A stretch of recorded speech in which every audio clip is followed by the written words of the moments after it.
Agrigento al Museo Griffo ha assegnato il premio Empedocle 2025 dell'Accademia di Studi Mediterranei al cardinale Matteo Zuppi, presidente della CEI, la Conferenza Episcopale Italiana. Per un magistrato ricevere questo riconoscimento credo che sia uno dei più importanti traguardi. È un riconoscimento che segue a una vita dedicata alla giustizia e che è stata ispirata anche negli ultimi 34 anni dalla onestà, dai valori, dall'etica che questa figura di questo grosso collega, di questa grande personalità ci ha trasmesso.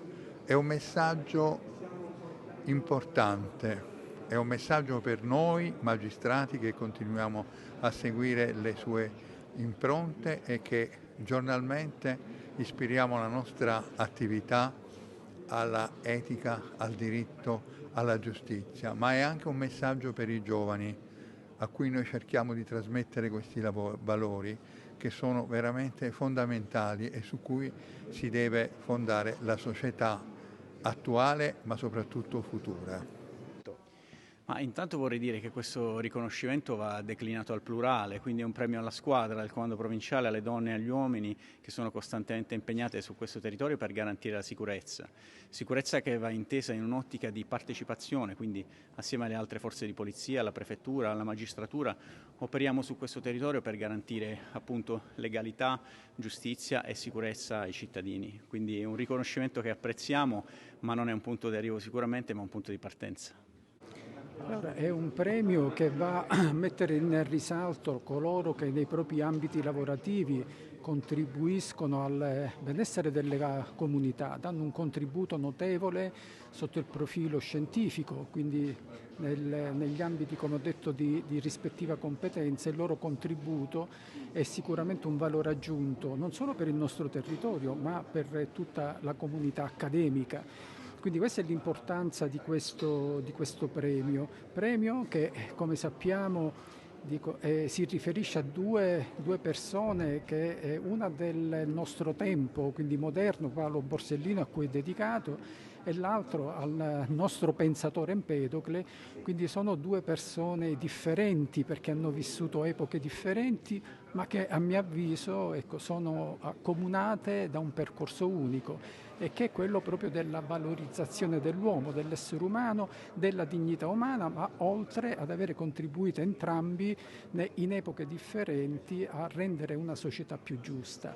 Quindi questo è il tema e un po' il significato di questo premio che, come sappiamo, lo dobbiamo alla perseveranza, alla dedizione, a quella gentilezza che è riferibile alla persona del suo presidente onorario, la compianta professoressa Assuntina Callafflitto. Io ritengo che il suo impegno, oggi lo tramanda a chi l'ha apprezzata, a chi ha avuto modo di conoscerla, e soprattutto a tutti quei giovani che hanno avuto il privilegio, di seguire il suo pensiero, il suo percorso e il suo metodo di vita.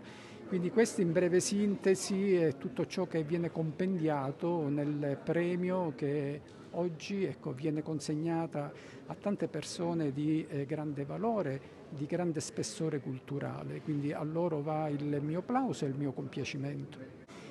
Il messaggio fondamentale è quello della fratellanza e della cultura dell'incontro, che deve tradursi in una politica efficace, e non quel termine politica che molte volte spiace alla gente o che è compromesso, ma che in realtà deve essere una politica che aiuta nazioni, etnie, religioni in un incontro efficace.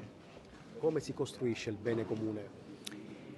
Si costruisce con la buona volontà, cioè cercando veramente vie che non siano di violenza. Ecco, per esempio, nel caso in cui ci troviamo adesso, non è attraverso le armi che si costruisce la pace, è attraverso il dialogo, le vie della diplomazia, i dialoghi, ecco, tutto questo può essere utile, diversamente le cose andranno di male in peggio. Direttore, le chiedo un consuntivo di questa 31esima edizione. Quale bilancio possiamo tracciare? Intanto il bilancio è già positivo per il semplice fatto che la manifestazione si è tenuta, perché noi abbiamo è venuto a mancare il presidente onorario, che era l'anima, era tutto, diciamolo, non solo era l'anima, ma veramente rappresentava l'Accademia in tutto e per tutto. Quindi averla già, essere riusciti a fare le iniziative programmate per noi è un successo. Ieri siamo stati anche fortunati, probabilmente c'è l'intervento di Assuntina dall'alto, perché in una mattinata di pioggia di colpo è spuntato il sole e siamo riusciti quindi a scoprire le stele presso il Giardino dei Giusti, così come lei aveva programmato.